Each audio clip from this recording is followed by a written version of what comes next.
Assalamualaikum warahmatullahi wabarakatuh. Waalaikumsalam warahmatullahi wabarakatuh. Perkenalkan, nama saya Dina Rusdianti dengan NIM 2110129220014. Yang terhormat dosen pengampu Bapak Maya Istiaji selaku mata kuliah Manajemen Inovasi.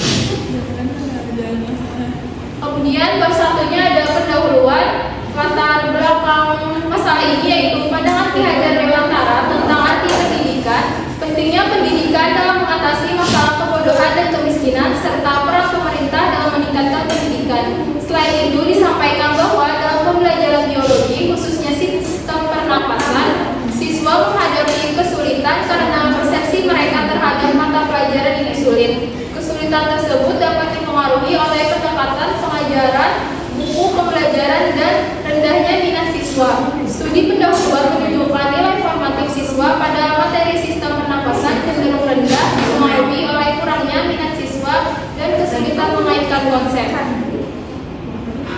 Kemudian rumusan masalah pada penelitian ini yang pertama yaitu apakah media pembelajaran berupa lembar kerja peserta didik LKPD ini valid? Yang kedua, apakah media pembelajaran berupa lembar kerja peserta didik atau LKPD ini praktis? Yang ketiga, apakah media pembelajaran berupa lembar kerja peserta didik atau LKPD ini efektif? Yang keempat, bagaimana pengaruh inovasi media pembelajaran berupa LKPD terhadap hasil belajar peserta didik SMP kelas 8 pada materi sistem pernapasan pada manusia.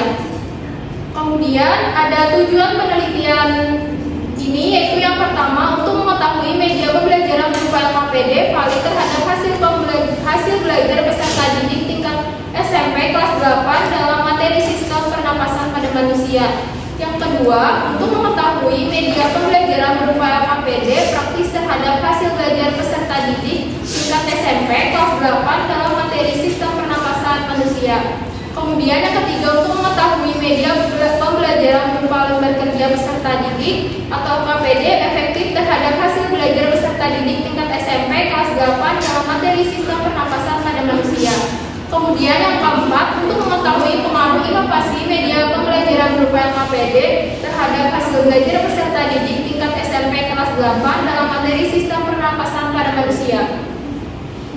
Kemudian produk yang akan dikembangkan yaitu produk yang diharapkan adalah lembar kerja peserta didik atau LKPD yang ditujukan untuk peserta didik kelas 8 SMP. LKPD ini harus mencakup materi yang lengkap tentang sistem pernapasan pada manusia dengan tujuan pembelajaran yang jelas tercantum dalam spesifikasi. Kemudian ada manfaat penelitian, ada dua, yaitu yang pertama adalah manfaat teoritis. Penelitian ini memiliki potensi untuk menghasilkan media pembelajaran yang efektif dalam meningkatkan hasil belajar peserta didik kelas 8 SMP pada materi sistem pernapasan pada manusia. Kemudian manfaat praktisnya yaitu penelitian ini dapat memberikan dukungan bagi guru dan instruktur dalam mengembangkan pembelajaran yang lebih efisien dan efektif. Kemudian ada definisi operasionalnya. Yang pertama yaitu pengembangan. Pengembangan dikenal sebagai development dalam bahasa Inggris. Development sendiri merujuk pada suatu proses atau langkah-langkah yang digunakan untuk menciptakan produk baru atau melakukan perbaikan terhadap produk yang sudah ada sebelumnya. Kemudian yang kedua ada media pembelajaran atau LKPD. Media pembelajaran LKPD adalah lembar kerja peserta didik yang digunakan dalam proses pembelajaran. Definisi operasionalnya mencakup atribut fisik dan isi LKPD. Kemudian yang ketiga ada hasil belajar. Hasil belajar mencakup pencapaian peserta didik dalam memahami dan menguasai materi sistem pernapasan pada manusia setelah menggunakan LKPD sebagai media pembelajaran. Kemudian tinjauan pustakanya yang pertama yaitu kurikulum. Merdeka Belajar merupakan penyesuaian kebijakan untuk mengembalikan esensi dari asesmen yang semakin dilupakan. Konsep Merdeka Belajar adalah mengembalikan sistem pendidikan nasional kepada esensi undang-undang untuk memberikan kemerdekaan sekolah menginterpretasi kompetensi dasar kurikulum menjadi penilaian mereka. Kemudian yang kedua, media pembelajaran. Media pembelajaran meliputi hal yang spesifik digunakan untuk menyampaikan isi materi pembelajaran. Media pembelajaran merupakan komponen sumber belajar yang mengandung materi instruksional di lingkungan motivasi siswa untuk belajar. Kemudian media pembelajaran LKPD, media pembelajaran berupa lembar kerja peserta didik berfungsi sebagai bahan kajian yang membimbing peserta didik dalam menemukan sebagai bahan kajian yang memudahkan pemahaman siswa dalam pembelajaran.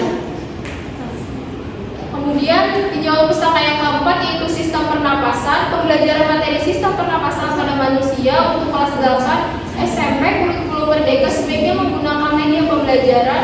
Penggunaan media pembelajaran dapat membantu siswa dalam memahami konsep-konsep yang diajarkan dengan lebih baik. Yang kelima, penggunaan media pembelajaran berupa LKPD dalam pembelajaran sains. LKPD juga dapat memudahkan pemahaman konsep sains oleh peserta didik. Dalam LKPD, konsep-konsep sains dijadikan secara sistematis dan terstruktur. LKPD juga dilengkapi dengan berbagai contoh, yaitu ilustrasi dan latihan soal yang dapat membantu peserta didik dalam menguasai konsep-konsep sains. Yang keenam, hasil belajar. Hasil belajar adalah hal yang didapat setelah terjadinya proses belajar yang ditandai dengan adanya perubahan perilaku dari seseorang peserta didik. Hasil belajar tersebut digunakan sebagai proses evaluasi belajar. Apakah proses belajar yang telah dilakukan sesuai dengan tujuan atau mungkin masih melenceng dari tujuan belajar tersebut. Kemudian ada kerangka berpikirnya, yaitu tujuan penelitiannya mengembangkan media pembelajaran berupa lembar kerja peserta didik terhadap hasil belajar peserta didik tingkat SMP kelas 8 dalam materi sistem pernapasan pada manusia. Permasalahannya yang pertama yaitu metode ceramah, yang kedua ada media ajar cuma buku, yang ketiga peserta didik bosan dalam menerima pembelajaran yang kurang menarik, yang keempat hasil belajar mengalami penurunan. Kemudian faktor yang mempengaruhi hasil belajar peserta didik, yang pertama ada media pembelajaran, yang kedua ada metode pembelajaran, yang ketiga ketertarikan peserta didik dalam mempelajari materi. Kondisinya yaitu materi sistem pernapasan pada manusia memerlukan media pembelajaran LKPD agar mudah dipahami dan tidak bosan, karena LKPD berisi gambar dan warna yang menarik perhatian peserta didik. Kemudian solusinya yaitu media pembelajaran menarik yang mampu menarik perhatian secara peserta didik untuk belajar dan agar tidak bosan, seperti media pembelajaran LKPD yang berwarna. Kemudian hasil dari penelitian itu yaitu akan pengembangan media pembelajaran berupa LKPD tingkat SMP kelas 8 dalam materi sistem pernapasan pada manusia mengalami peningkatan hasil belajar. Kemudian bab 3 yaitu metode. Yang pertama itu model pengembangan. Penelitian ini mengembangkan research and development. Jenis penelitian ini penelitian pengembangan mengadopsi model EDI. Model EDI adalah salah satu proses pembelajaran yang bersifat interaktif dengan tahapan-tahapan dalam pembelajaran yang efektif, dinamis, dan efisien.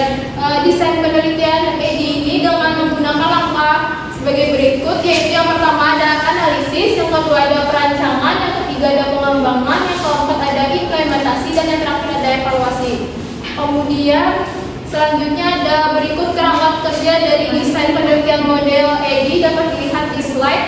Kemudian ada lokasi, populasi, sampel, dan subjek penelitian. Lokasinya itu ada di SMP Negeri 3 Banjarmasin. Populasinya seluruh peserta didik tingkat SMP 3 Banjarmasin yang sedang mempelajari materi sistem pada manusia, dan sampel dan subjeknya yaitu ada peserta didik tingkat SMP kelas 8 yang sedang mempelajari materi sistem pernapasan pada manusia. Kemudian teknik samplingnya yaitu besar yang akan diambil dalam penelitian ini ditentukan berdasarkan teknik sampling purposive. Sampling yaitu artinya mempertimbangkan karakteristik yang relevan seperti tingkat pemahaman awal materi, kemampuan akademik, dan partisipasi aktif dalam pembelajaran. Kemudian instrumennya ada 3 yaitu lembar validasi, angket, dan soal tes hasil belajar. Teknik analisis datanya ada 4. Yang pertama data proses pengembangan media, yang kedua data penilaian kelayakan media, yang ketiga data analisis penilaian validasi ahli, dan yang terakhir data analisis endgame yaitu hasil belajar. Kemudian teknik pengumpulan datanya ada 4. Yang pertama ada dokumen, yang kedua ada wawancara, yang ketiga ada angket untuk peserta didik, dan yang terakhir ada soal tes hasil belajar. Sekian presentasi dari saya. Apakah ada yang ingin ditanyakan? Perkenalkan, nama saya Nurul Husna. Di sini saya ingin bertanya, bagaimana proses pengembangan LKPD dilakukan untuk memastikan kesesuaian dengan kurikulum dan kebutuhan peserta didik di tingkat SMP? Jadi di sini saya akan langsung menjawab saja pertanyaan dari Nurul Husna, yaitu prosesnya melibatkan analisis kurikulum, yaitu identifikasi kebutuhan peserta didik serta kolaborasi dengan guru dan ahli pendidikan untuk memastikan LKPD relevan